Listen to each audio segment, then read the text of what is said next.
1절에서 14절까지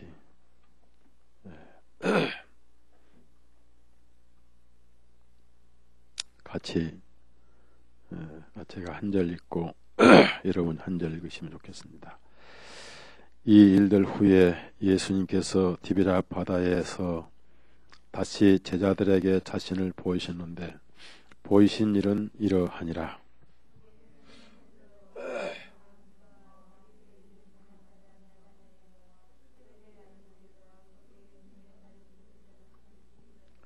시몬 베드로가 그들에게 말하기를 나는 물고기를 잡으러 가노라 하니 그들이 그에게 말하기를 우리도 너와 함께 하겠노라 하고서 그들이 나가서 즉시 한 배에 올랐으나 그 밤에 아무것도 잡지 못하였더라.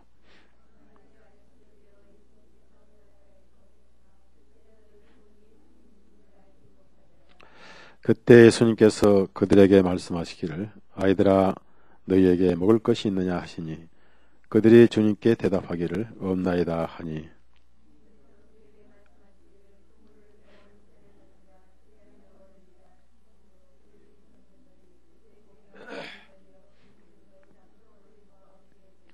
그러므로 예수님께서 사랑하시던 제자가 베드로에게 말하기를 주님이시다 하니 시몬 베드로가 주님이시란 말을 듣고 어부의 겉옷을 걸치고 이는 그가 벗고 있었더라. 바다에 뛰어드니라.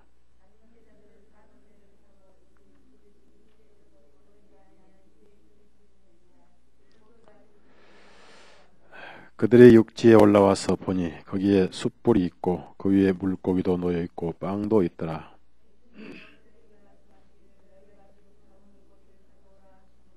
시몬 베드로가 배로 올라가서 그물을 육지로 끌어올리니 큰 물고기들로 가득 찼는데 153마리더라. 이렇게 많으나 그 그물이 찢어지지 아니하였더라.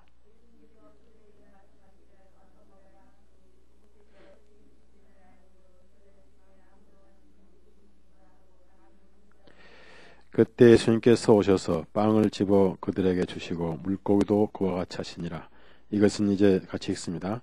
이것은 이제 예수님께서 죽은 자들로부터 일어나신 후에 이 아들에게 하신을 세 번째로 보이신 것이니라. 백윤호 행자님 기도해 주시기 바랍니다. 기도하십시다.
수요일 날 요한복음 강해를 해왔는데 21장이 이제 마지막 강의가 되는데요.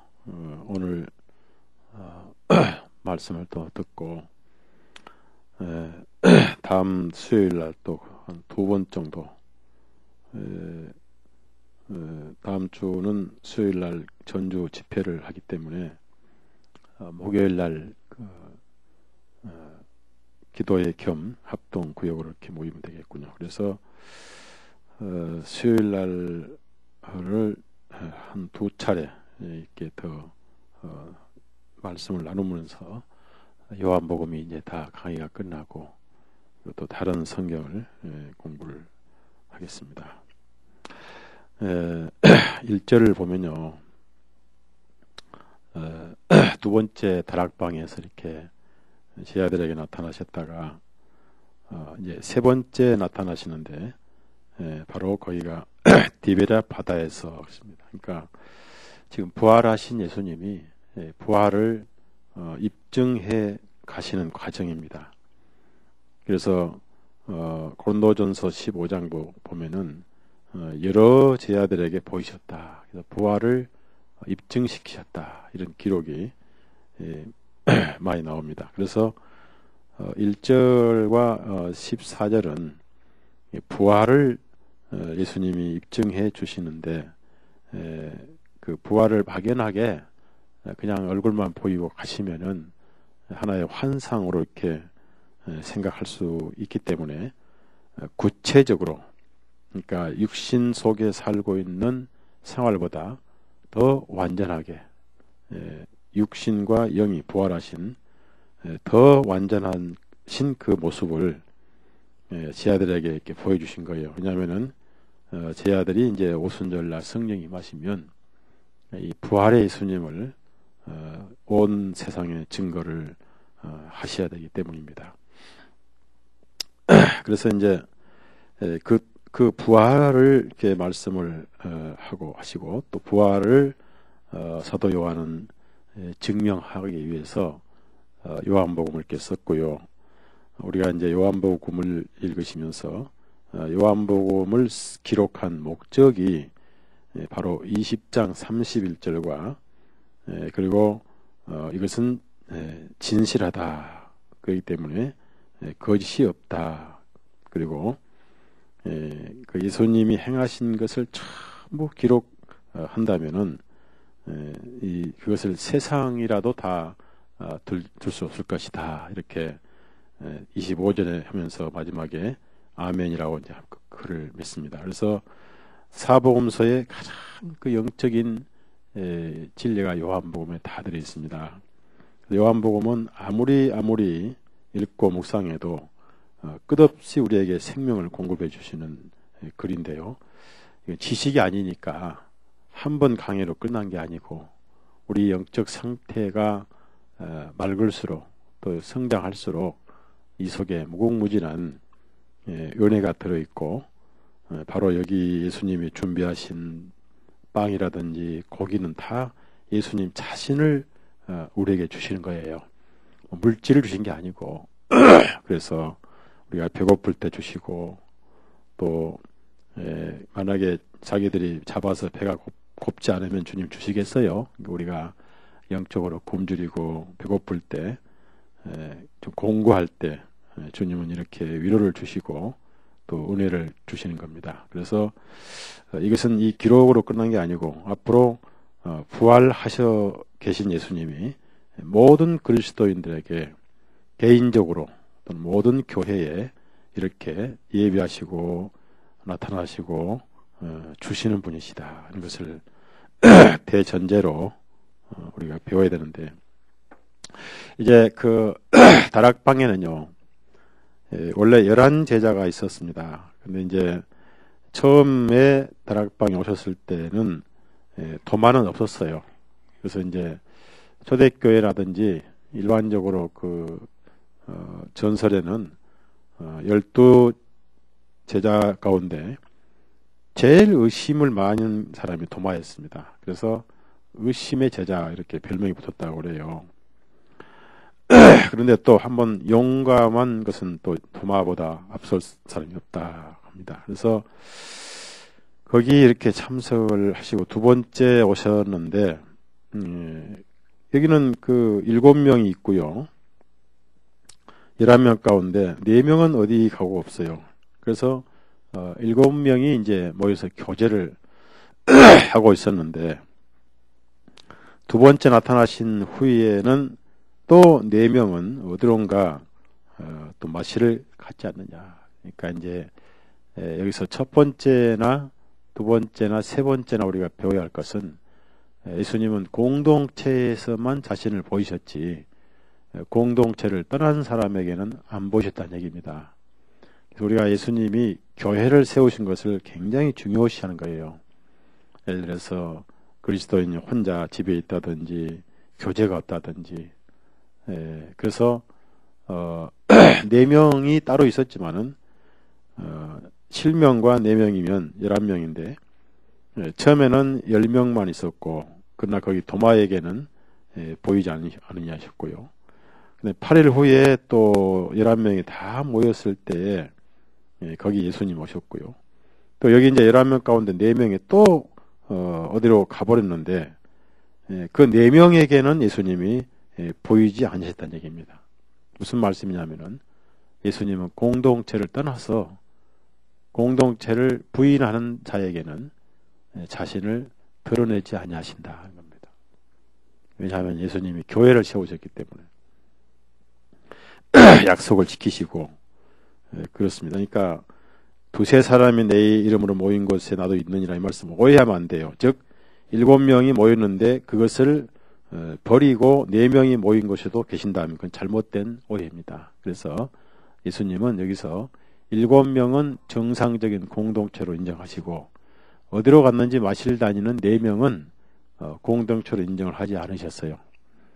그래서 여기서 이제 우리가 배워야 할 것은 시몬 베드로는 항상 그 공동체의 중심이었습니다. 이때부터 이제 중심이 되기 시작했고요. 요한과 야고보는 먼저 부름받았음에도 불구하고 아마 나이가 어렸던지 성격상 그런지 몰라도 시몬 베드로가 항상 중심이었는데 여기에 이제 도마는 안 빠졌어요. 왜 안 빠졌습니까?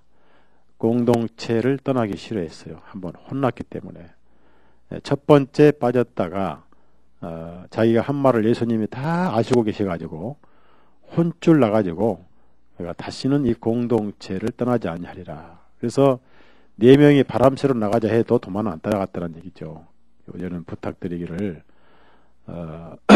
주님께서는 우리 교회가 문제가 일어났다 하더라도 교만한 사람들이 떠나고 겸손한 사람들이 남아 계신다면은 그 겸손한 사람들에게 말씀으로 자신을 드러내실 거로 저는 믿고 있어요. 그래서 우리가 지금 벌어지고 있는 일들 볼 때 사실 오래전부터 이 장벽에 쌓여 있었고 그래서 그저 아플 뿐이고 우리가 서로 깨지는 과정에서 하나가 됐으면 참 좋았을 것인데 무엇보다도 목회자가 덕이 없고 목회자의 그 은사가 모자란 것 같아요. 그래서 이제 시몬 베드로가 있고요.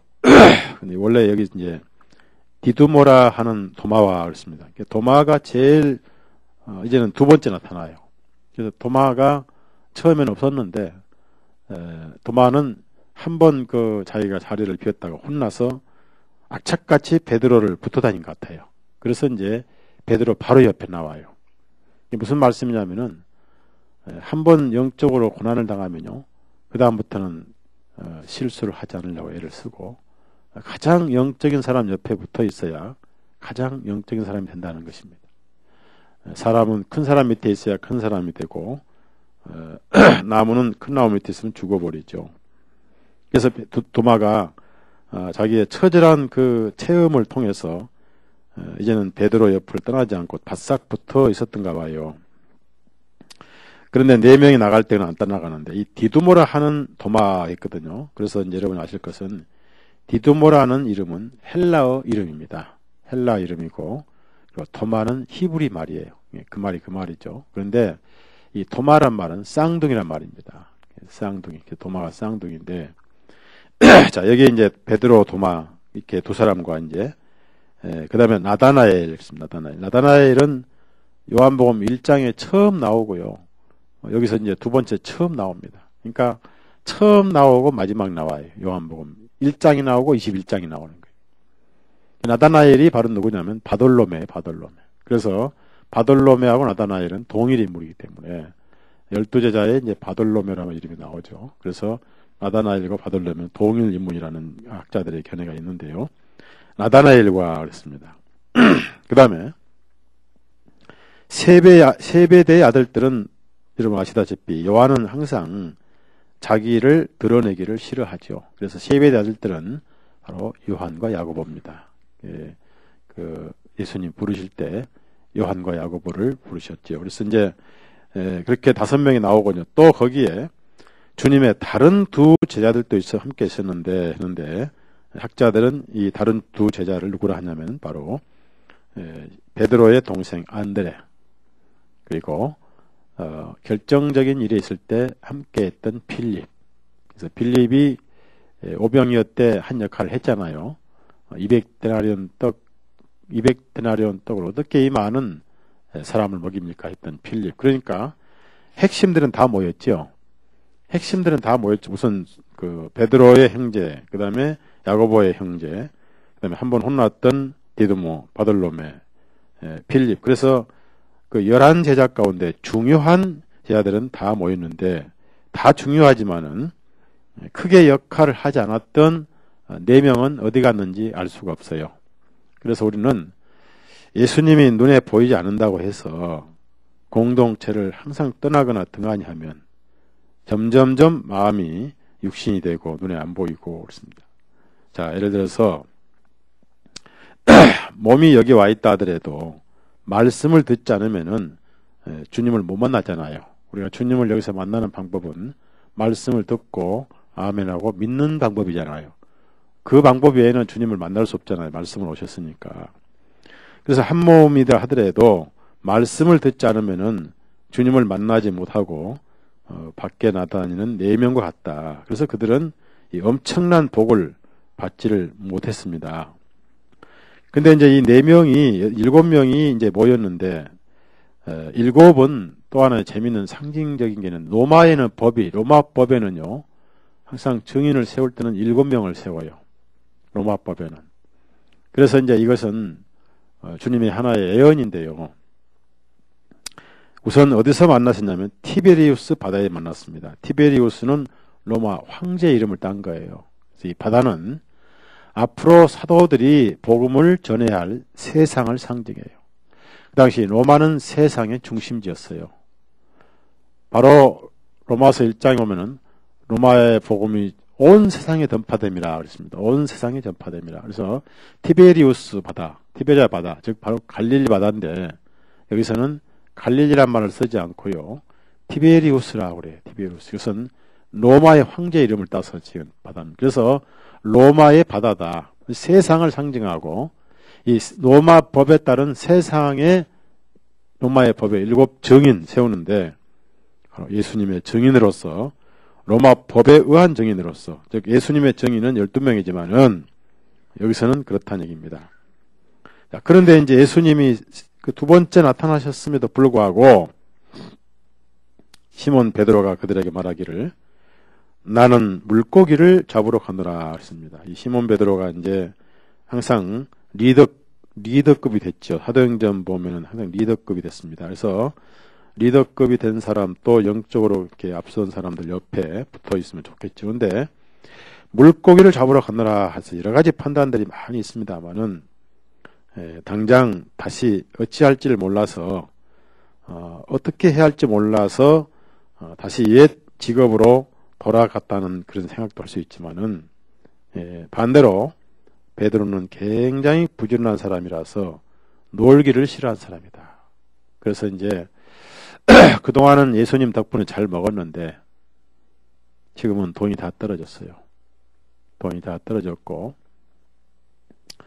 제가 알기로는 가룟 유다가 그 돈을 가지고 나갔지 인기연수를 안 한 것 같아요. 다락방에서. 왜냐하면은 가룟 유다가 돈 주머니 가지고 있었는데 그 돈 주머니를 다른 제자에게 인계인수 해야 되는데 인계인수 하지 않고 가지고 갔지 않느냐. 인계인수 했던 기록이 없어요. 왜냐하면은 더 이상 예수님 사역이 필요 없기 때문에. 그래서 그 돈 주머니를 가지고 와버렸는데 이제 3일 지났고 먹을 것도 없고 부지런해서 시간을 아낄 수 없고 그래서 이렇게 그냥 놀고만 막연히 있을 수 없다 해서 시간을 아끼자 해가지고 그 시간에 물고기를 잡으러 간다. 그래서 즉 우리가 이제 일해서 벌어먹자. 3년 6개월 동안은 예수님 때문에 잘 먹었지 않느냐. 가만히 앉아도 오병이어로 5,000명 먹였고 참 재미있었지 않느냐. 근데 이제는 이렇게 막연하게 이렇게 시간 보내면 안 되고 우리가 직접 이제 일을 해서 밥을 먹자 해서 그날 저녁에 고기를 잡으러 간다고 하니까 가자고 하지 않고 자기가 간다고 그러니까 거기 6명이 답변하기를 우리도 너와 함께 하겠다 그랬습니다. 즉 우리도 따로따로 놀기를 싫다. 그러면 여기서 우리도 너와 함께 가겠다라고 한 사람들 6명 가운데 그 6명이 사실은 다 어부가 아니었습니다. 그래서 어부는 4명밖에 없어요. 어부는 베드로, 안드레, 요한, 야고보뿐이고 그 다음에 도마하고 빌립하고 바돌로메는 어부가 아니었습니다.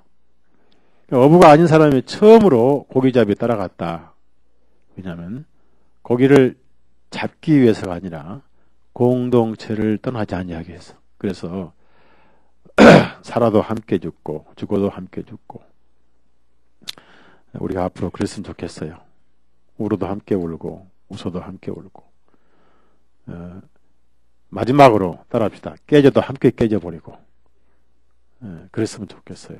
근데 적당히 깨지니까 고통이 있더라고요. 다 깨져버리면 고통도 없는데 이게 함께가 돼야 돼. 함께. 이 교회는 함께예요. 마음이 하나가 안 돼버렸어. 이렇게 마음이 하나 되는 게 얼마나 중요한지. 그리고 질서를 지켰더라면은 미리 어떤 문제를 예방하고 또 목회자의 모습은 타시겠지만은 공동체는 목사 혼자가 아니잖아요. 모든 형제자매의 공동체인데 어떻든 4명은 7명 가운데 4명은 그 어부고요. 3명은 어부가 아니었음에도 불구하고 난생 처음으로 밤에 함께 고기잡이로 가면서 이렇게 간 것은 놀아서는 안 되고 이제 어디서 빵이 나올 때도 없고 수천 수만에게 인기를 누리던 때도 아니고 그 왕이 없어지셨기 때문에 다시 초라한 모습으로 돌아가서 가진 것도 없고 어떻게 할지를 모르는 가운데 아니다 이렇게 우리가 놀고 있을 때가 아니어서 우리가 다시 일을 해가지고 우리가 뭐가 될 것이냐 하면서 갈 때 3명도 어부가 아니었지만은 헤어지기가 싫어서 우리도 너와 함께 하겠노라. 이것은 친교를 말합니다. 그래서 할 수 있으면 교회는 개인주의 아주 안 좋은 거예요. 그리고 끼리끼리 해도 안 돼요. 항상 폭넓은 교제를 해야 됩니다. 그리고 마음속에 미움을 가지고 있는 것은 성령님이 근심하고 있는 증거입니다. 성령님은 절대 미움을 가지게 하신 분은 아닙니다. 그래서 제가 목회를 이렇게 해보니까 성령 충만한 그리스도인은요 100명 가운데 한두 명이고 50%도 안 돼요. 참 뭐 30% 성령님 모시고 60% 70% 육신을 가지고 신앙생활 하다 보니까 누가 열심히 하면은 부러워하고 자기를 돌아봐야 되는데 그걸 못 봐줘요. 그걸 못 봐주고 끌어내리고 그냥 깨고 그 미움이 쌓이고 골마져 터지면 어떤 건수를 잡아서 이제 계기를 만들어서 깨지고 떠나고 이런 것을 참 많이 봤어요. 누가 어떤 짓을 어떤 문제가 있어도 권면해서 돌이키게 하고 회개하게 하고 즉시 감싸고 용서하는 게 기독교잖아. 서로 사랑하라. 서로 용서하라. 용서하는 법이 없어요. 오늘날 교회가. 정죄는 너무나 잘해요. 아주 어떤 건수를 만나면요. 성도의 허물을 성도가 발견하면 더덕 만난 기쁨이 산에서 더덕 만난 기쁨이고 목사 허물 발견하면요. 100년 먹은 산삼 만나 방방 뛰어. 아주 산삼 만나가지고 어찌할 줄 몰라요. 막 목사 허물 만나면 막 춤을 춰버려요. 어째 그렇게 정죄를 하고 용서와 사랑과 관용을 할 줄 모르는지 이 시대가 교회가 참 그래요. 그래서 이제 우리는 앞으로요. 누가 허물 보이면 그걸 내 허물로 여겨야 되고요. 바로 용서해야 되고 관용해야 되고 덮어야 되고 위로해야 되고 그래서 누가 이랬다더라 하면은 그걸 바로 옆 사람에게 전달하면 절대 안 돼요. 처음 아는 사람이 주님께서는 그 사람이 내가 혼자 가서 권면하라고 그랬어요. 근데 지금은 권면 안 해요. 권면은 그냥 옆 사람에게 부지런히 전달하고 다녀요. 그래서 기회를 놓쳐버리고 봉합할 때를 마귀에게 놓쳐가지고 왜냐하면 마음속에 사랑이 없고 정죄가 있기 때문입니다. 미움과 시기가 있기 때문에. 그래서 앞으로 예수님 오실 때까지는 교회가 굉장히 고통들을 당할 거예요. 사랑이 식어져 버리기 때문에. 그런 것을 아시고 예수님은 사랑하라는 세 계명을 남기고 하셨어요. 이거 유언인 거예요. 유언. 사랑이 실종돼서 그렇습니다. 저는 예상을 했어요. 다만 어떤 건수가 터지기를 기다렸을 뿐이지 이미 우리 모임에는 깊은 그 아픔들이 골맞고 닫혀져 있었습니다. 오래전부터. 자, 다른 얘기 같습니다만은 이것은 바다에 가거나 육지에 가거나 함께 빠져 죽거나 함께 살겠거나 헤어지지 말자는 얘기예요. 여기 세 명은 배는 처음 타본 사람들입니다. 고깃배는 처음 타본 사람이고 고기잡이도 처음 해본 사람이에요. 그래서 특히 이제 여기 보면은 배도 빌리고 그물도 빌린 거예요. 제 아들은 자기께 아무것도 없어요. 무슨 말이냐면은 우리가 지금 세상에서 전도를 하고 복음 전하지만 다 잠시 빌렸다 버릴 거예요. 여러분 육신도 지금 빌려 쓰는 거예요. 오늘날 땅에다 돌려줘야 되죠. 그렇죠? 한번 따라합시다. 돌아가셨다. 그걸 다른 말로 합시다. 따라합시다. 돌려주었다. 내 육신, 재능. 땅에 거 잠시 빌려다가 쓰다 가는 거예요. 돈이고 뭐고 전부 빌려 쓰다 가는 거예요. 내가 아니에요. 땅에 거는.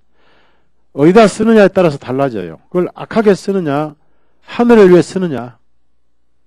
지금 베드로나 이 사도들은 7명은 돈도 없어요. 가진 거 아무것도 없어요. 그리고 4명은 고기 잡을 줄 아는 재능이 있었습니다. 3명은 고기는 전혀 처음이고 고깃배 전혀 처음 타고 물고기 그물도 처음 합니다. 그래서 아무것도 없는 상황에서 배를 하나 빌리고 그물도 빌렸어요. 뭘 하려고? 고기를 잡으려고. 이건 미래의 그림자입니다. 영혼을 구원하려고. 그래서 빌린 거예요. 세상에서 우리가 가지고 있는 모든 것은 하나님을 위해서 쓰임받기 위해서 쓰기 위해서 빌려 쓰다가 우리가 세상 떠날 때 다시 돌려주게 되죠. 그래서 우리 육신이 건강할 때 부지런히 일해야 되고 세월 가면은 한탄하고 한탄해도 영원히 다시 돌아오지 않은 겁니다. 그런데 이제 원래 이스라엘은 한국도 그렇지만 밤에 고기를 잡으러 가요. 왜 밤에 고기를 잡으러 가냐면은 불빛 따라서 고기가 오잖아요. 그래서 밤에 가서 불을 켜고 이제 등을 켜놓으면은 거기에 고기가 몰리면 그물을 탁 던져가지고 잡아다녀요. 지금도 요즘에 밤에 이제 고기 잡으러 갑니다. 동해 가면은 밤에 가면 오징어 배가 불을 팍 켜놓고 이제 새벽 되면 전부 다 항구로 들어오는 걸 전에 봤는데 여기도 그렇고요. 밤에 가서 이제 밤새 잡았는데 한 마리도 못 잡았어요. 그래서 아무것도 nothing이라는 게 아무것도라는 것은 단 한 마리도 못 잡은 거예요. 이게 완전 실패예요. 하다못해 피레미 새끼 한 마리를 잡아야 되잖아요. 이날따라 한 마리도 못 잡았어요. 무슨 말이에요? 예? 여기서 4명의 어부들은 3년 만에 3년 6개월 만에 다시 어부질을 하려고 하니까 손이 낯설기도 하지만은 그래도 그 세금 낼 때 베드로가 낚시해서 잡아왔는데 이날따라는 4명의 어부들도 완전 실패잡이었습니다. 아무것도니까 단 한 마리도 못 잡은 거예요. 피레미 새끼 한 마리도 못 잡은 거예요. 그러다가 이제 3명은 그물 던지라니까 딴 데다 던지고 차라리 3명이 안 탔으면 더 좋을 뻔났어요. 3명은 고기 잡는데 방해거리가 됐었어요. 가만히 있던지 그물을 딱 던져 저쪽으로 툭 옮겨서 배나 기우뚱하게 만들어 놓고 밤새 3명은 헛짓했단 말이에요. 어떻게 해야 할지를 모르니까 경험이 전혀 없거든. 그래서 경험 없는 사람 데리고 가서 전도를 하면요. 전도를 막을까요? 전도를 할까요? 예? 경험 없는 사람에게 교회를 맡기면, 일을 맡기면 교회를 세울까요? 헐까요? 헐어버려요. 그래서 교육이 필요하고 감독이 필요한 겁니다. 경험 없는 사람이 자기 생각대로 뭘 해버리면요. 나는 여기서 이 3절까지 읽으면서 그러면 그렇지 3명이 가서 고기를 잡았겠나. 이리 뛰고 저리 뛰고 해가지고 그냥 방에만 놨지. 밤새 배나 흔들어 놓고 놨지. 그래도 감사한 것은 그 배가 빠져서 죽지 않고 온다는 게 참 다행이에요. 그나마 안 빠져 죽었다는 게 참 다행이다는 얘기죠. 밤새 잡았는데. 그 밤을 다 세웠을 때요. 이제 아침이 되었습니다. 아침이면은 고기를 많이 잡아서 팔딱팔딱 뛰는 고기에다가 배가 하얗게 뒤집힌 고기들을 한 배로 잡아가지고 그걸 팔아서 용돈도 쓰고 그걸 구워서 먹고 해서 음식을 사서 먹어야 될 것인데 아무것도 잡지 못해서 허전하고 지치고 또 베드로는 덩치도 큰데 굉장히 배가 고팠단 말이에요. 밤새 금을 내리고 잡았으니까 배 되게 고플 거 아니에요. 빵 한 자국도 없이. 얼마나 허전하고 얼마나 뭘 할지 모르는 그런 상황이었습니다. 처음에 베드로를 부르실 때도 사실 밤새워 잡았지만은 아무것도 잡지 못했다고 우리 누가복음 5장 보입니다. 거기서 베드로가 무릎 꿇고 주님이 부르실 때 구원을 받았어요. 자, 여러분 아실 것은 죄인을 주님이 부르시면 주님과 같이 있으면 죄가 없어집니다. 그게 구원이에요. 아셨죠? 구원은 단계가 없습니다. 구원은 과정이 없어요. 자기가 죄인인데 죄인을 주님이 부르시 함께 하시면 주님과 함께 있는 자체가 죄가 없어져 버린 거예요. 여기 이제 5절 누가복음 5장 5절부터 7절까지 한번 읽으십시다. 시몬이 주님께 대답하여 말씀드리기를 선생님 우리가 밤새도록 수고하였어도 아무것도 잡지 못하였나이다. 그렇지만 선생님의 말씀에 따라 내가 그물을 내리겠나이다 하고 그들이 그렇게 하였더니 힘이 많은 물고기들이 잡혀 그들의 그물이 찢어지므로 그들이 다른 배에 있는 동료들에게 손짓으로 불러 도와달라고 하니 그들이 와서 2배에 가득히 채우며 배들이 가라앉으려 하니라. 자, 얼마나 고기를 많이 잡았는지 여기서 보니까 밤새도록 수고했어도 여기서도 아무것도 잡지 못했어요. 이 무엇을 말씀하냐면요. 예수님이 없는 인생은 이 땅에서 아무 행복도 얻을 것이 없다. 아셨죠? 헛것이다. 무슨 영광과 무슨 권위와 무슨 세상에서 훌륭한 학위를 가지고 명성을 가진다 한들 이 땅에서 얻은 것은 아무것도 없다는 거예요. 즉 예수님 없는 인생을 의미하는 겁니다. 밤새 수고했지만 그래서 깊은 곳에 내리라고 해서 말씀에 따라 내가 그물을 내리겠나요 했더니 정말로 너무 고기가 많이 잡혀가지고 그물이 찢어지게 잡혔습니다. 그래서 찢어지기 아까우니까 왜 아깝습니까? 그 한 마리가 돈이 얼마인데요? 요즘 전어 5마리에 10,000원입니다. 전어 아세요? 그래서 한 마리도 아까우니까 너무 밤새 고생해서 제 아들을 다른 동료들을 불러가지고 그들이 와서 이제 그걸 빨리빨리 양쪽으로 이제 채웠습니다. 다른 배 불러다가 그 배 둘 다 채우도록 고기가 많아가지고 가라앉으려 할 정도였다. 여기서 베드로가 2가지를 놀랐어요. 어떻게 말씀 한마디에 이렇게 많은 고기를 잡을 수 있게 하셨는가? 첫째 놀랐고요. 2번째, 고기가 찢어지게 많이 잡힌 것은 난생 처음이에요.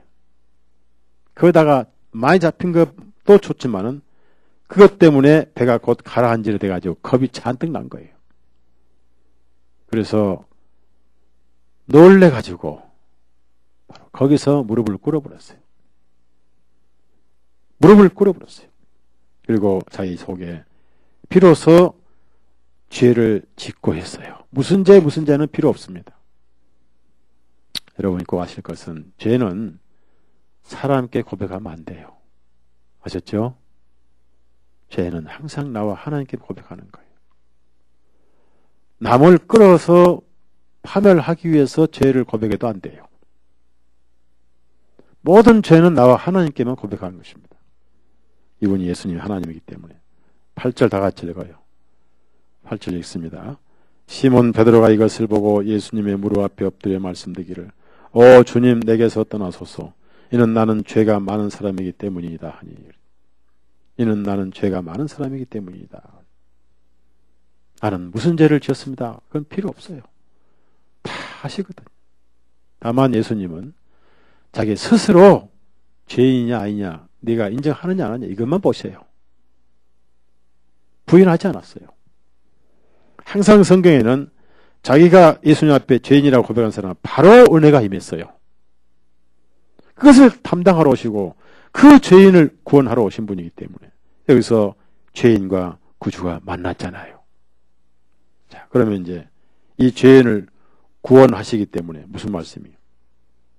예? 두려워하지 말라. 너는 사람들을 취하게 되리라.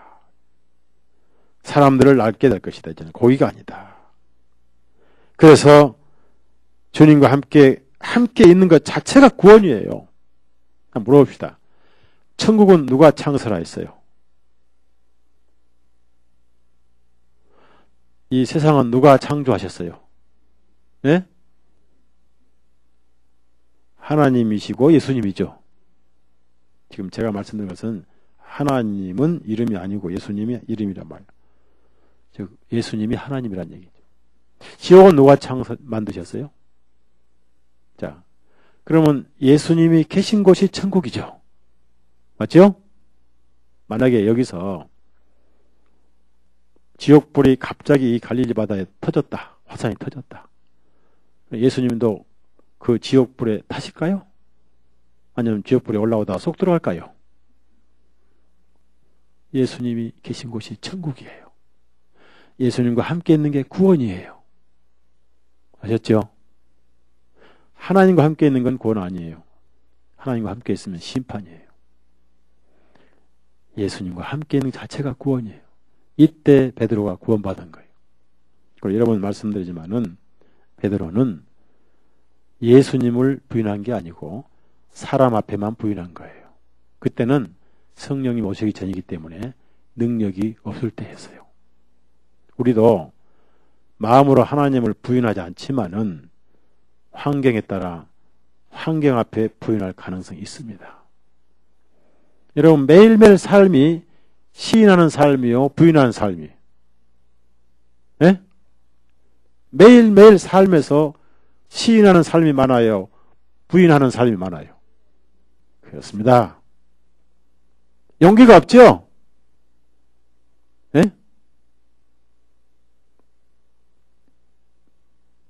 그러면 시인하는 건 뭡니까? 지하철 타고 있을 때 예수를 믿으라 안 그러면 지옥 떠떨린다 하는 게 시인하는 겁니까? 그건 아니죠. 뭐 예수님께서 오래를 가고자 하던 심리를 가지고 오른밤 치면 왼밤 돌려주고 여기서 우리는 주님을 시인하는 방법 중에 하나가 원수를 사랑하라. 그래서 저는 마음속에 우리 형제자매들 오히려 나를 용서해달라고 내 마음속에서는 전혀 미움이 없습니다. 왜 이렇게 이걸 모르고 이런 식으로 할까 안타까움과 섭섭함밖에 없어요. 미워하면 안 돼요. 그것이 시인하는 겁니다. 어려운 형제 있으면 같이 돌보는 것이 시인하는 것이고 같은 형제자매가 어려운데 알면서도 등 돌리는 건 부인하는 것이고 그러니까 이것은 연약한 그리스도인들은 늘 부인할 수밖에 없다는 얘기죠. 베드로가 그런 상황이지 베드로 마음에서 주님이 자기 구주란 걸 부인한 건 절대 아니란 얘기죠. 약해서 두려워서 죽을까 봐서 무서워서 부인했던 것이지. 무슨 말씀인지 아시죠? 마음에 주님 부인한 게 아니에요. 우리도 매일 부인하는 삶을 살 수 있습니다.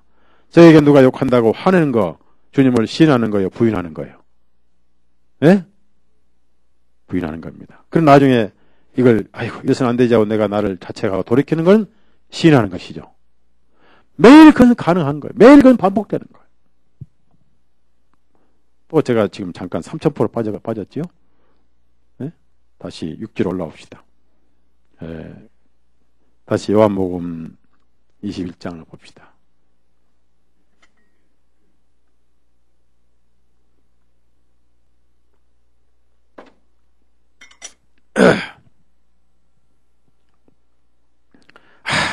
아무것도 잡지 못하고, 자, 주님은 보이셨다가 안 보이셨다가, 가진 것은 아무것도 돈도 없고, 고기라도 잡아서 아침에 7 식구가 빵을 사서 먹을 건데, 돈 한 푼도 없이 해는 뜨니까 지치고 지친 가운데, 밤새 간식도 못 먹고, 예? 빵이라도 구워 먹으면서 그물을 던져야 되는데, 간식도 못 먹고, 아무것도 못 먹고, 지치고 지친 아침이 왔어요. 참 재밌는 것은 예수님은 중간에 나타나신 게 아니라 완전히 포기할 때 나타나셨더란 얘기죠. 이것을 뭐냐면 영적으로 내가 바닥날 때다 하는 얘기입니다. 바닥날 때. 나를 포기할 때. 즉 두 손 들 때입니다. 탕자가 단돈 10원도 남지 않았을 때 돌아왔잖아요. 아브라함이 100세에 이삭을 낳았잖아요. 마지막 내가 해보려고 발버둥 치다가 그 발버둥 칠 때까지 주님은 가만히 보고 계시다가 발버둥 치다가 딱 뻗어버려요. 그때 주님 어떻게 나타나세요? 싹 떨어져 버리면 그때 나타나세요. 그때까지 기다리세요.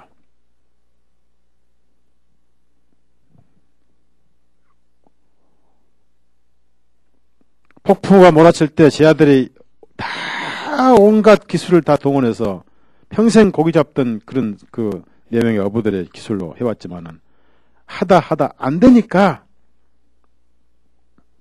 절대 주님이 주무시고 계시는 마귀는 그 배를 바다에 가라앉히지 못합니다. 피조물의 창조주를 가라앉힐 수가 없다고 말이에요.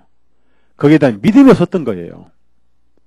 하다 안 되니까 이제 물이 차니까 어쩔 수 없어가지고 주무시는 주님을 깨웠던 겁니다. 예수님 참 재미있으신 게 저 같으면 신경이 예민해서 바람 한 번만 지나가도 깰 건데 물이 그렇게 배에 물이 차고 난리가 나도 예수님은 조용히 주무신 그건 우리가 좀 배워야 됩니다. 아셨죠? 예를 들어서 집안에 불 나도 잠잘 수 있는 기술이 필요한 거예요. 그렇게 평안한 마음을 우리가 가져야 된다는 얘기죠. 아셨죠? 항상 불안은 마귀가 주는 거라고 그랬죠. 평안은 성령님 주시는 거죠. 성령님은 절대로 불안을 주시지 않습니다. 성령님은 죄의식을 깨닫게 하실지라도 두려움을 주실 분은 아니에요. 가책을 주셔서 돌이키게 하시지. 항상 불안을 주는 것은 자기 생각, 마귀로부터 이어받은 생각입니다. 참 놀라운 은혜입니다. 아침이 되어 예수님께서 바닷가에 서 계시는데 자, 뭘 준비하셨어요? 그들이 밤새 했지만 아무것도 얻은 거 없고 모든 것은 예수님이 다 준비해 놓으셨어요. 그런데 믿음이 약할 때는 주님이 잘 안 보여요. 그분이 예수님이신 줄을 알지 못하더라. 옆에 계셔도 몰라요. 같이 있어도 몰라요. 엠마오제 같이 가면서도 몰랐어요. 같이 말씀을 나누면서도 그분이 예수님인 줄을 몰랐어요. 마음이 가려워 있기 때문에. 무엇이 가려워 있습니까? 미움이 있으면 예수님이 안 보여요. 말씀이 안 들려오는 거예요. 해상에 대해서 마음이 가 있으면 말씀이 안 보여요. 마음이 교만해도 안 보여요. 마음이 게을러도 안 보여요. 옆에 계셔도 안 보여요. 그래서 성경이 안 보인 거예요. 그래서 말씀이 안 들린 겁니다. 그래서 예수님께서 먼저 말씀을 하셨어요. 5절 보니까. 아이들아, 이것은요, 헬라에 보면은 아버지가 자식을 부르는 식입니다. 아이야. 최고의 사랑의 표현이에요. 아이야, 얘야. 우리 백영재님 관절한테 한번 그렇게 불러봐요, 지금. 얘야. 아이에게는 따뜻하고 평안하고 자상스러운 든든한 아버지의 입장에서 아이를 불러야 돼. 아이를 부를 때 부름에 따라서 아이가 벌벌 떨기도 하고 평안하기도 해요. 멧돼지로 부를 때는 이리와 하고 부를 것이고 뭘 주려고 할 때는 아이야 이리 와라. 예수님께서 지금 제 아들에게 이렇게 부르셨어요. 아버지와 아들 관계를 부르신 거예요. 그러면서 뻔히 아시죠? 너희에게 먹을 것이 있느냐? 없는지 아시지만은 그들의 솔직한 대답을 원하셨어요. 자, 우리 주님은요, 영육간의 성도들이 먹을 것이 있는지 없는지 주님은 관심 가지고 계세요. 아셨죠? 너에게 용돈이 있느냐? 물어보세요. 그럼 여러분 뭐라고 하실랍니까? 그만두세요. 제가 주님께 용돈 받아요. 그러면 안 돼요. 따라세요. 제가 이제 예수님 입장 물으면 너에게 용돈 있느냐 물을 테니까 여러분 없어요 주세요 하세요. 너에게 용돈이 있느냐? 네. 분명히 따라한 사람만 용돈 주실 거예요. 너희에게 먹을 것이 있느냐? 우리 예수님은 모든 성도 한 사람 한 사람에게 영육간에 먹을 것이 있는지 없는지 아시기 때문에 하늘에 계신 너희 아버지께서 있어야 할 것을 아시느니라. 그래서 어렵고 가난한 성도의 삶을 주님이 다 아시고 그때그때 필요해서 예비하시고 주신다는 얘기입니다. 그래서 예수님에게 우리는 항상 없으면 없다고 대답을 해야 됩니다. 없나이다. 그렇습니다. 우리 주님은 제자들의 먹을 것에 관심이 많으셨고 양떼들이 먹을 것이 없으면 주님께서 먹게 해주시고 그래서 주님은 여기서 어김없이 목자의 역할을 하신 거예요. 먹을 것이 왜 없느냐 이겁니다.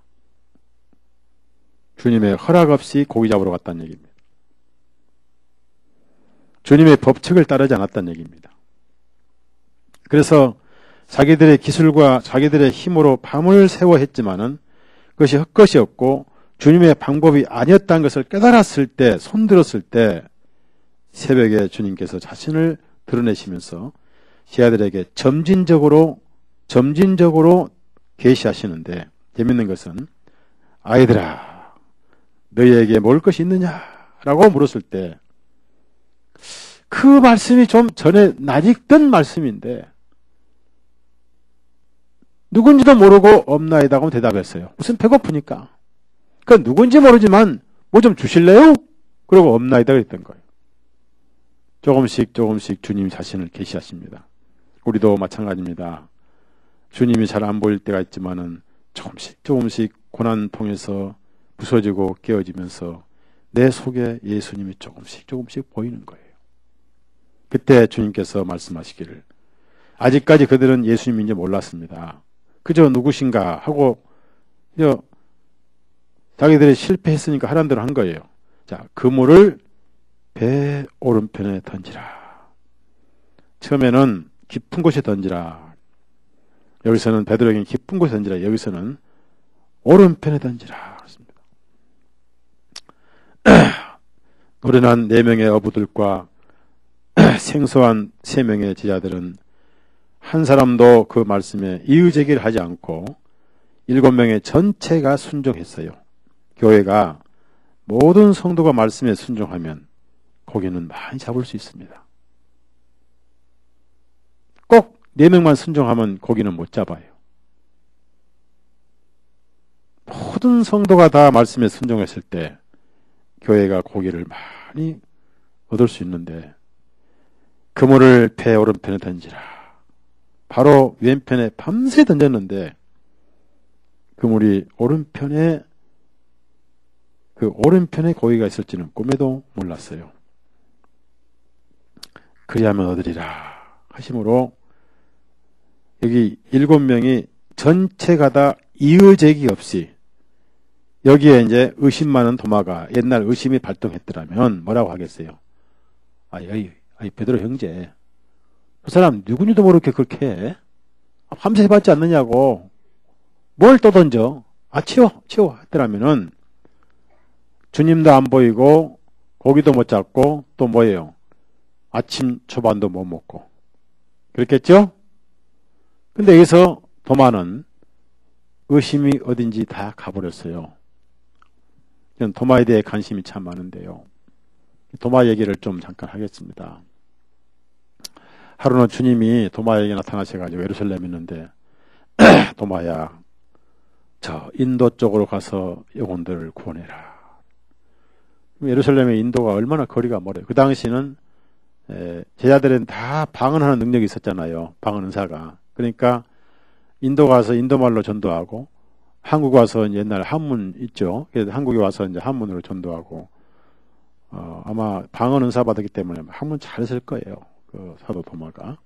그래서 이제 주님께서 도마에게, 도마야, 저 인도에 가서 복음 전해라 그러니까, 도마가 뭐라고 하냐면, 주님, 제가 다 갈 수 있지만 인도는 못 가겠나이다. 그것만큼은 못 가겠나이다. 못 간다고 그랬어요. 그러니까 중국에도 도마가 왔다 갔고요. 인도에서 중국 이쪽으로 해서 한국까지 다 왔다 갔어요, 도마가. 이제 마지막 다시 인도 가서 이렇게 순교를 했는데 못 간다고 그랬어요. 저는 다 가도 인도는 못 가겠나이다. 그랬다. 거기까지는 못 가니까 빼달라고 그랬어요.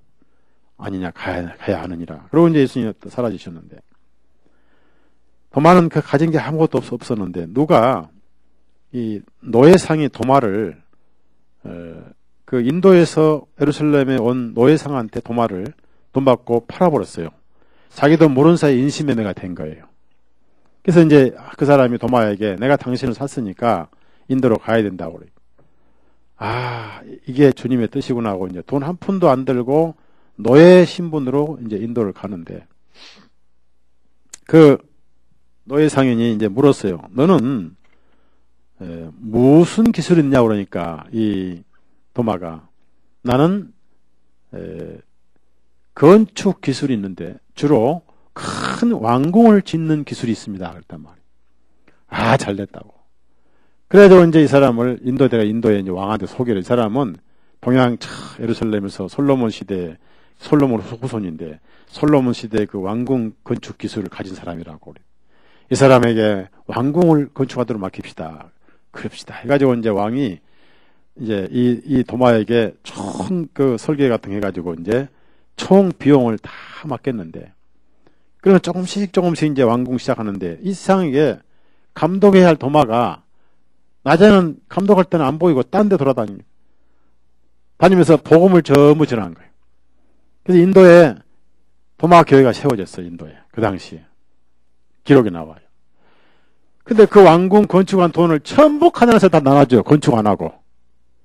1년이 가도 공사가 그 모양, 2년이 가도 그 모양이에요. 돈 나중에 다 떨어진 거예요.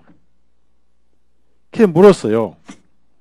잡아다가 이제 소기야 그 노예상도 잡아다 죽이려고 그러고, 왕도 잡아다 죽이려고 그러고, 뭐라고 했냐면, 너 건축비 다 어디다 썼냐 이거예요. 왜 다 써버리고 이렇게 이 모양이니까.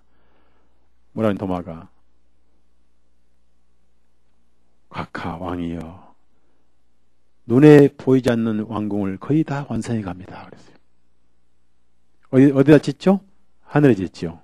조금만 기다리시오. 이제 왕께서 세상을 떠나실 때 그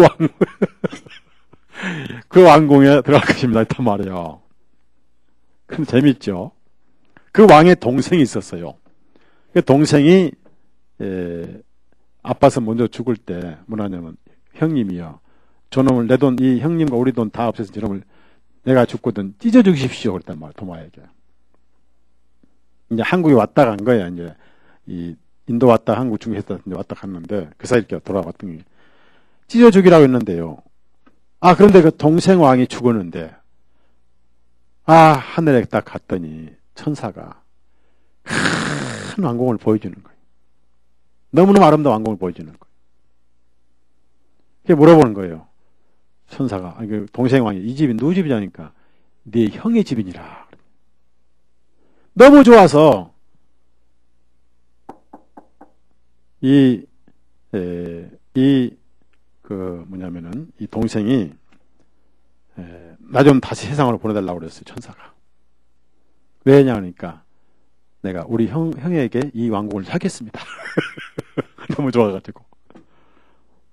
다시 보냈는데, 동생이 살아나가지고 그 얘기를 한 거예요, 왕에게. 그래서 왕이 구원을 받았대요.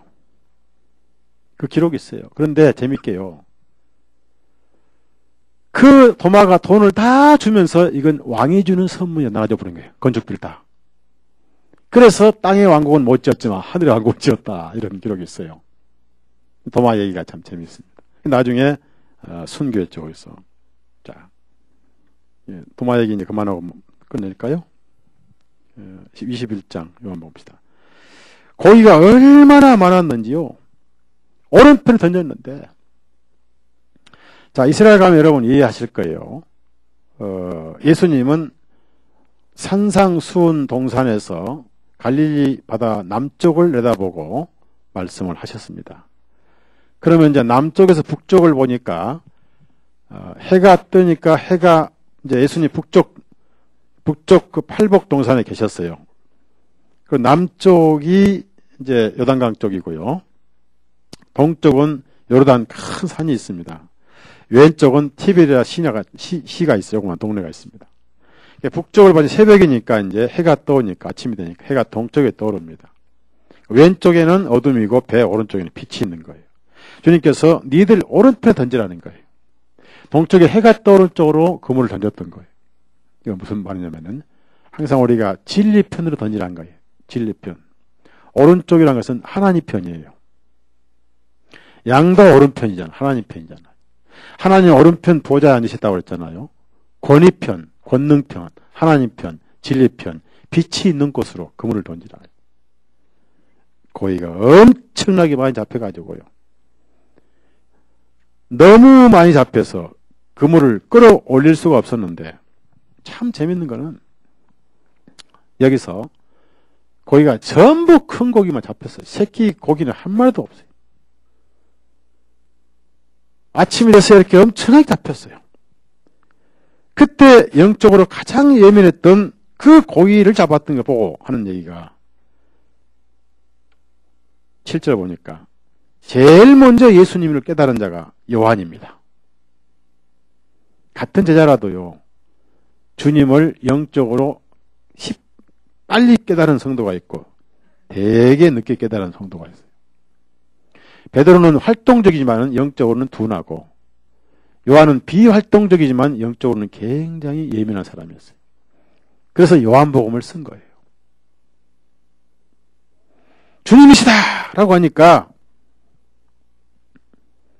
요한이 먼저 달려온 게 아니라 성질을 급한 베드로가 요한 말만 듣고 확인도 안 해보고 바로 한량 벗고 있다가 얼른 우도를 거치고 전에는 바다에 걸어오시는 주님 보고 저도 바다로 걷게 해달라고 하셨는데 이제 아예 막 죽으면 죽어라 퐁당 뛰어내렸어요. 왜 그랬을까요? 3번이나 부인했던 게 그렇게 미안해가지고 다락방에서 2번 보이셨고 반가워서 그래서 순교자의 거울 보면 나중에 베드로가 맨날 울었다고 하잖아요. 그 큰 사람 맨날 울었을 때 얼마나 울음소리가 컸겠어요. 집이 덩그렁덩그렁 울렸겠죠. 그리고 달려왔습니다. 그리고 다른 제자들은 조그만 배를 타고 이제 고기를 끌고 그 주님이 계신 곳에 왔는데 바로 거기가 팔복동산인데 딱 와서 보니까 어떻게 됐습니까? 9절 보니까요. 그들이 육지에 올라와 보니 7명이 다 올라와 보니 베드로는 옷을 흠뻑 젖었겠죠. 새벽이니까 아침이니까 더 춥겠죠. 그때가 4월달이니까 추울까요? 더울까요? 네? 4월달에 여러분 그냥 바닷물에 저기 나오면 그것도 아침인데 아무것도 못 먹겠다. 속까지 텅 비었겠다. 네?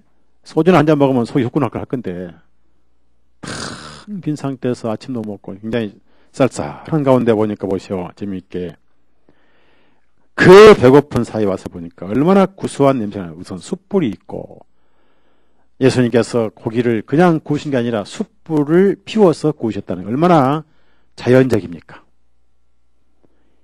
요즘 요술쟁이 마냥 공중에 탁 던져서 확 꺼나온 것도 아니고 얍! 하고 구운 것도 아니시고 너무나 자연적인 거예요. 거기다 가스불 튀우고 있어도 아니고 또 이건 뭐예요? 등산용 뭐예요? 버너도 아니고 너무나 자연스러운 숯불을 펴놓으시고 자 거기에 예수님이 미리 잡아서 놓은 물고기가 있더라 하는 얘기입니다. 어떻게 잡으셨는지는 알 필요가 없어요. 그 주님이 예비하신 거예요. 아마 밤에 예수님 잡으셨을 거예요. 왜? 물고기가 주님께 순종했죠. 아침에 지하들이 먹을 만큼 너 올라와라 하니까 물고기가 아멘하고 올라왔을 거야. 그걸 잡으셨어요. 그리고 빵도 준비하셨어요. 그 빵을 어디서 준비하셨는지 알 필요가 없어요. 아무것도 없는 것을 만드신 분이시니까. 무슨 말씀입니까? 우리가 필요한 것을 주님은 항상 예비해 두시고 있다는 것입니다. 다만 우리가 믿음이 없다는 거예요. 그래서 아들이 자식이 부모를 믿는 것처럼 우리는 항상 예비해 두시는 예수님을 믿어야 된다죠. 아셨죠? 뭐가 필요한지 아시고 성격대로 하시고 형편대로 하시고. 왜 우리가 물질이 어려운지 아세요? 물질 많이 주면 100% 교만해버려요. 교만하면 죄를 지어요. 감당을 못해요. 감당할 때까지 물질을 안 주시는 거예요.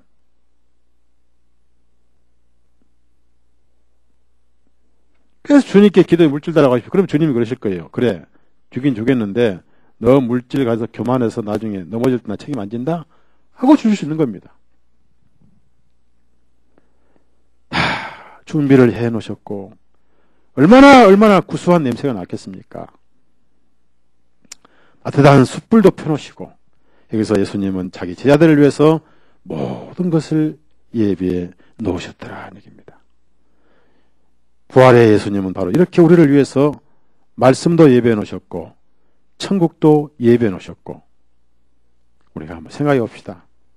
지금 세상은 역사의 밤입니다. 이제 앞으로 새벽이 올 것입니다. 우리가 하늘에 가서 주님과 함께 만찬 먹을 날이 오지 않겠는가? 내 상에서 함께 먹으리라. 여러분이 좀 참고 견디시고 신앙생활 하십시오. 조급하게 하실 건 없어요. 그리고 주님께서 하신 대로 우리가 순종하고 항상 미워하기보다는 사랑하고 용서하고. 저는 우리 형제자매들 참 마음이 아프고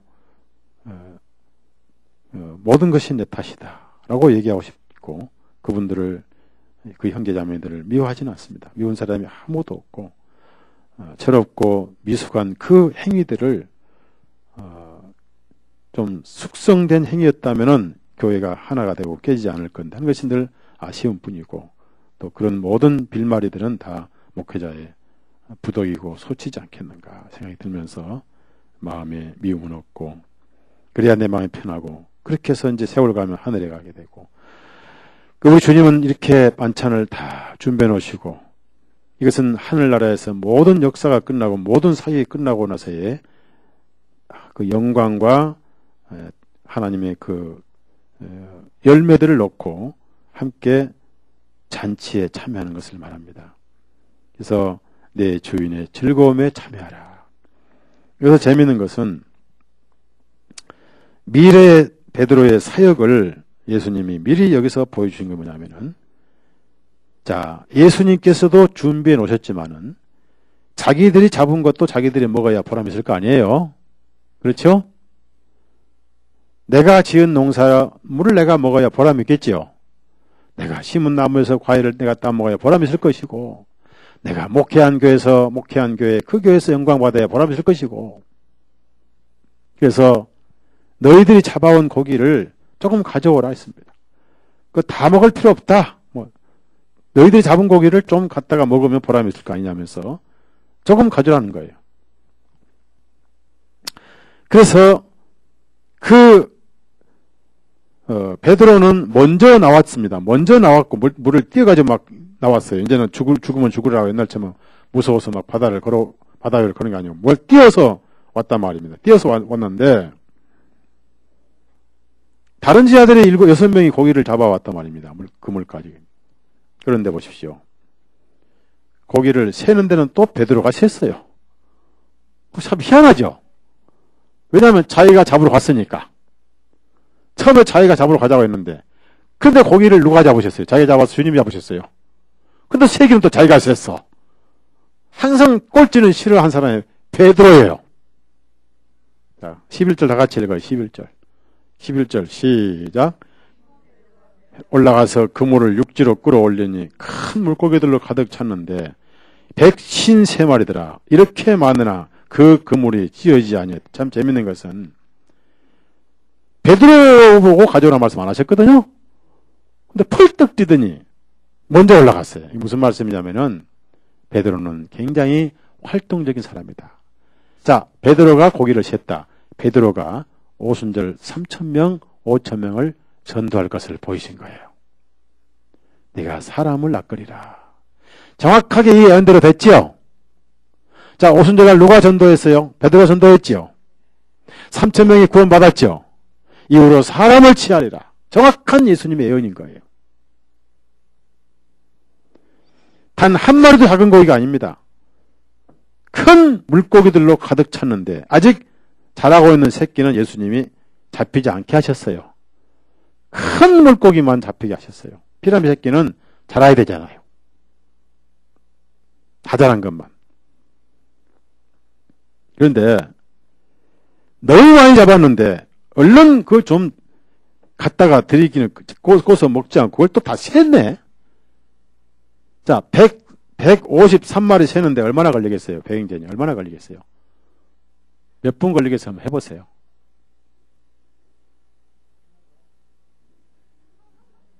아니, 고기 얼른 갖다 드리자. 고기는 갖다 그걸 세고 있었던 거예요. 왜? 우리 시골 말로 오져서 세인 거예요. 오져서.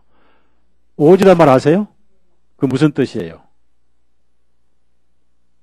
오지다가 뭐라고 표현할까요? 오지다. 그 말 무슨 편이? 장자면요. 오지다 편이 뭐지? 전라도 말로?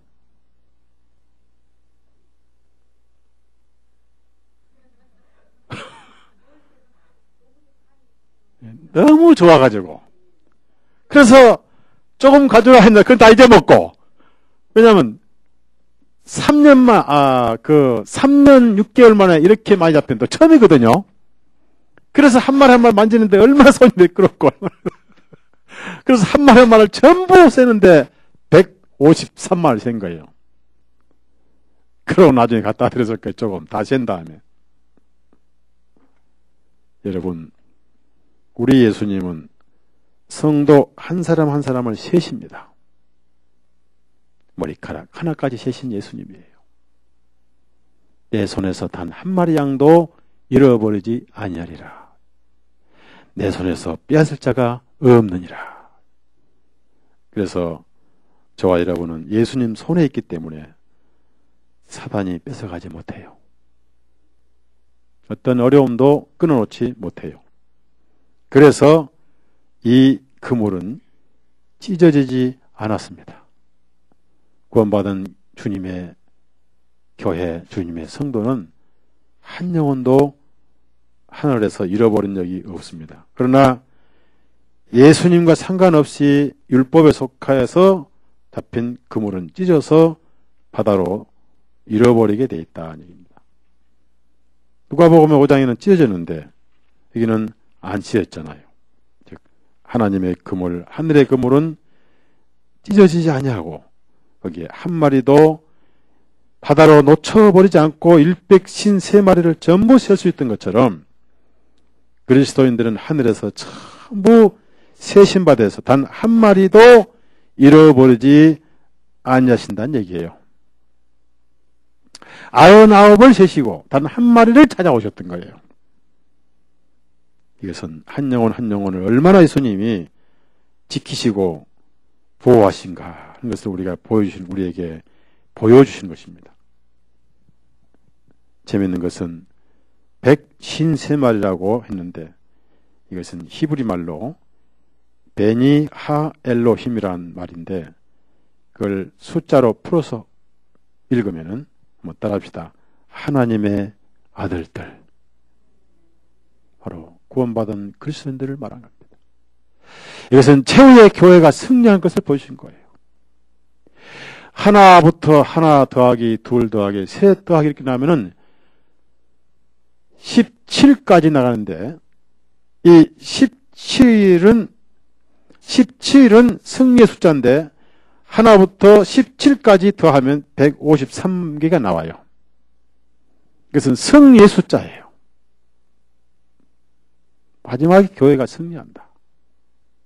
그래서 이것은 바로 미래에 우리가 하늘에서 주님과 함께 잔치할 그림자. 모든 사역이 끝나오니. 자, 12절에 예수님께서 그들에게 말씀하시기를 와서 먹으라. 얼마나 고생했느냐. 밤새 고생했지만 어떻든 새벽에 내가 오른쪽에 던지라 해서 던져서 잠깐 잡는 것도 고생했지 않느냐. 이제는 와서 먹어라. 이것은 한 개인이 모든 땅에서 섬김의 삶을 마치고 하늘에서 주님과 함께 영적인 복을 누리고 쉬는 것이고, 한 개인의 사역도 그렇고 역사의 사역이 끝났을 때도 그렇습니다.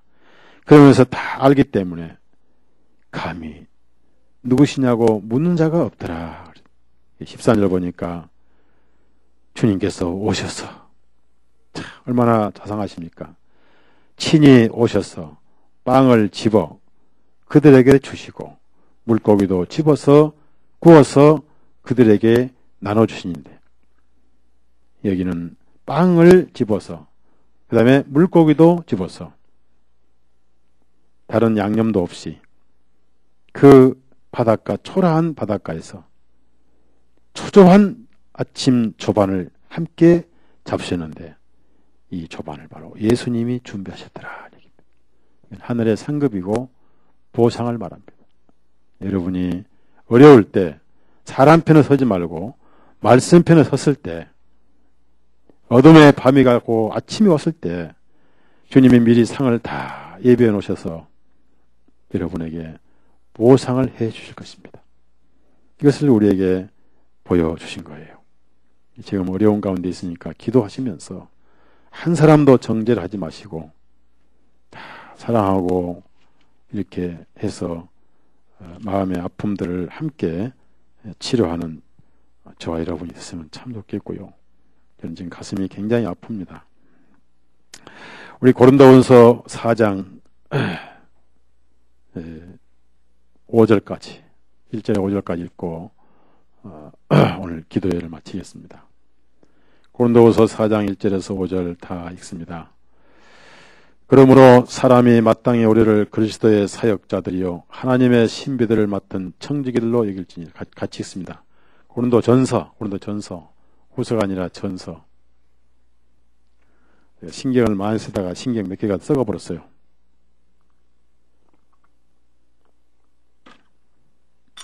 고린도 전서 4장 1절에서 5절 다 같이 읽습니다. 그러므로 사람이 마땅히 우리를 그리스도의 사역자들이요 하나님의 신비들을 맡은 청지기들로 여길지어다. 또한 청지기들에게 요구되는 것은 진실한 사람으로 드러나는 것이라. 그러나 너에게서는 혹은 사람의 판단에 의해서 판단받는 것이 내게는 매우 작은 일이라. 참으로 나도 내 자신을 판단하지 아니하노라. 이는 내가 내 자신에 의해 아무것도 알지 못하기 때문이라. 그러나 이것으로 내가 의롭게 되지 못하나니 오직 나를 판단하시는 분은 주님이시니라. 그러므로 그때가 이르기 전, 주님께서 오시기 전까지는 아무것도 판단하지 말라. 그분께서 어둠에 감춰진 것들을 빛 가운데 드러내시고 마음의 언론들을 밝히 드러내시리니 그때 하나님께로부터 각 사람이 칭찬을 받으리라. 칭찬을 예비해 두셨다는 얘기입니다. 그래서 오늘 요한복음 21장에 몇 가지 중요한 사실 가운데 더 이상 공동체를 떠나서는 안 된다. 즉 육지에도 바다에도, 육지에도 공동체, 바다에도 공동체, 우리도 함께 가겠노라. 밤이든 낮이든 함께. 그리고 어두운 밤이 가면 반드시 아침이 올 것이고, 그 아침에 예수님이 밤새 지치고 고통당하고 아무것도 얻은 것이 없는 영혼들에게 위로자로 영적인 빛이 올라올 때 계신다는 사실. 우리에게는 반드시 어둠이 있으면 반드시 빛이 있다는 거. 어둠이 계속되는 거 아니고 어둠이 있으면 반드시 빛이 있다는 거. 빛이 기다리고 있다는 사실. 우리는 기억하시고, 여러분 신앙생활에 어둠이 왔을 때 힘들고 견디기 어렵고 속이 상하고 슬프고 외롭고 고독하고 할 때지만 빛은 반드시 온다. 시편 30편.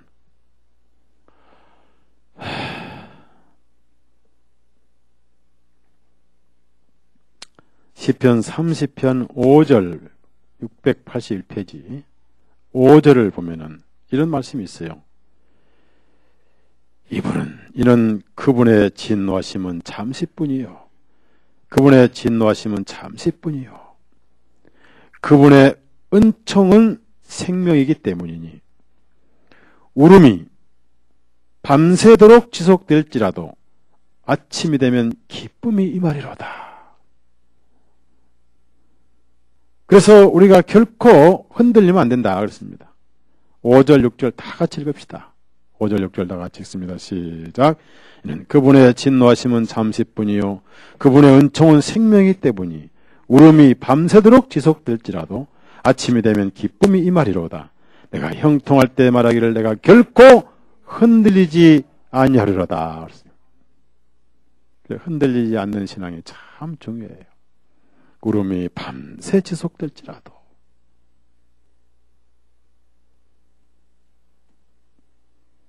옛날 한 얘기 마치겠습니다. 하겠습니다. 옛날에 하늘에 간 자매가 목회를 염창동에서 목회할 때인데 등촌동인가 할 때인데 항상 그 전도사를 교회에 세우면요 꼭 전도사 중심으로 그룹이 돼버려요. 사람이 동정이 있어가지고 크게 생각 안 하고 약자 편에 서서 감정적으로 꼭 파가 생겨요. 그래서 전도사파, 목사파가 생겼습니다. 그리고 가난한 편 들지요. 저도 가난했지만은. 이제 한 번은 그 이비인후과 의사 부인이 있었는데 굉장히 전도사를 아끼고 이렇게 감싸는 분이었는데 그날따라 전도사가 이사를 가야 되는데 그 차를 빌려준 거 어떻게 해서 차가 아마 다른 데 가느라 못 빌려줬던 모양인데 그걸 내가 안 빌려준 것처럼 이렇게 퍼뜨려 가지고 목사를 되게 미워하면서 가난한 전도사 이사 가는데 그 차 좀 안 빌려줬다고 이제 그걸 내 책임을 돌려 가지고 그 몇몇 사람들이 전도사 편에 들어가지고 그래 분기가 돼서 이제 집으로 찾아와 가지고 돈 좀 있다고 이비인후과 의사 부인이 나갈 때 그 우리 집사람한테 되게 자존심 상하는 말을 했어요. 그때만 해도 이제 집사람 나이가 젊으니까. 딱 가고 나서 이제 1시가 됐는데, 그때부터 울기 시작했어요. 내가 무엇이 아쉬워서 이 욕을 먹으면서 목회해야 되느냐 하면서 울기 시작했는데, 아이고, 뭐 그렇게 속상해 울어. 뭐, 교인들 다 그런 건데. 그러니 그날로 끌고 나갔어요, 그 사람들. 그러니까, 정식 전도사가 아니든, 그냥 이름만 전도사인 간에 하여튼, 뭘 세웠다면은 구심점이 만들어져요. 그게 교회가 갈라지는 거예요. 그래서 가능하면 교회가 몇천 명 돼도 부목성 안동교회가 많아요. 예. 이 성도도 이렇게 헬조하게 좀, 뭐 세상 말로 좀 기생 오빠처럼 생기면 끌려가는데, 그래서 안 세워요. 그런데 파당이 생겨가지고 이제 그렇게 나갈 때 그 자매를 자존심을 되게 상해해서 이제 내가 무엇이 아쉬워서 이렇게 욕을 먹고 이렇게 인격 모독당하면서 내가 목회를 해야 되냐면서 오는데 이제 1시부터 울었으니까 2시면 끝쳐야 되잖아요. 이게 내가 잠을 잘 수 있지 아니. 계속 울고 3시 돼도 울고 그냥 끄떡끄떡 또 깨면 또 울고 앉아. 4시 돼도 울고 아침 5시 돼도 울고 있어. 꼬박 세웠어요. 새벽 동트니까 끝이더라고. 그런 얘기가 있었어요. 등촌동에서. 근데 그 사람이 김재영 전도사라고 했는데 그 사람이 지금 목사 됐는데 오메가에 몇 번 나왔다가 그러고 나서 이제 교회를 부천서 개청했거든요. 고강동에서. 바로 우리 여기 고강동에 개청했는데 한 달도 못 돼서 교회 깨지더라고. 왜? 분노로 모인 교회는 깨지게 돼 있는 거예요. 교회는 예수님이 세우신 거예요. 밤새 우는데 제가 평생 그것을 못 잊어요. 그러면서 뭐라고 앉았어요? 우리 아버지가 들어가서 이렇게 하는 거세요. 그런데 올 필요가 뭐 있습니까? 자존심이 살아서 그렇죠. 네? 자존심 깨졌으면 올 필요 없는 당연히 그런데 저는 그러려니 했습니다만은 그렇게 오래 우는 걸 내가 처음 보고 그러다 결국은 44세 암으로 갈 때 참 제가 견디기 어렵더라고요. 그래서 이제 작심하기를 2번째 마누라는 울게 하자는 했는데 이번에 또 울게 만들어가지고 제가 얼굴 둘 바를 몰라요. 2번째는 웃다가 목회를 끝내게 하리라 했는데 이게 왜 내가 이렇게 목회하기 어려울까 해서 목회 때려치워야 되겠다고 10번 다짐을 하는데 칠라 하면은 또 못 치게 되고 칠라 하면 못 치게 될 이렇게 하다가 세월 타가 버렸어요. 그래서 이제 오늘 저녁에는 수녀말을 좀 등에다 업고 집에 가지 않겠는가. 너무 이번에 많이 울었기 때문에. 다 부덕이죠. 부덕이고, 그렇습니다. 그래서 저는 여러분에게 그분들을 사랑하시고, 다 내 잘못이다 이렇게 하고요. 또 여러분도 그걸 거울 삼아서, 남은 식구라도 우리는 그렇게 하지 말자. 정말 사랑하고 덮어주게 하자. 만나서 사랑하다 가면 얼마나 좋겠는가. 안 만났으면 싸우지도 못하고 사랑도 못할 건데, 만났으니까 사랑해야 되는데 사랑하지 못하고 싸우고, 전혀 안 만났더라면 싸울 필요가 없잖아요. 근데 사랑하려고 만나다가 어떻게 이게 싸움이 돼버리고 아픔이 되고 가슴이 이렇게 아픕니다. 다 제 잘못으로 생각하시고요. 여러분은 기도하시고 누구든지라도 가슴에서 끌어안고 이렇게 해주십시오. 왜냐하면은 어디 있든지 다 예수님의 백성이고, 한 영혼도 한 마리도 잃어버리지 않는 주님의 그 주님의 마음이고 약속입니다. 그래서 정확하게 역사가 이대로 됐고 앞으로 이대로 될 것이니까 여러분이 기억하시고, 공동체를 떠나지 않아야 된다. 이제 다시 묻습니다. 우선 이제 마지막 물어보겠는데, 이 7명 가운데 없었던 4명은 우선 세 번째 나타나신 주님을 못 만났죠? 못 만났죠? 그 다음에 또 뭘 못했어요? 못한 게 많지요. 없었기 때문에. 자, 우선 배를 못 탔죠? 예? 배 못 탔고, 고기잡이도 못 해보고, 그 다음에 또 뭐예요? 예수님 음성도 못 들었고, 고기와 빵도 못 먹었죠? 예. 그래서 공동체를 떠나지 말자는 얘기입니다. 예. 오늘 수요 말씀을 만약에 인터넷 안 올렸다 그러면 우리밖에 모르죠? 예. 그래도 인터넷 올리다 안 올리면 또 교회가 무슨 큰 문제가 생겼나 싶으니까 당분간 올리고, 이제 상황 봐서 이제 한 2달 우리만 아기자기 먹자고요. 아셨죠? 예? 예, 기도합시다. 주님 감사합니다.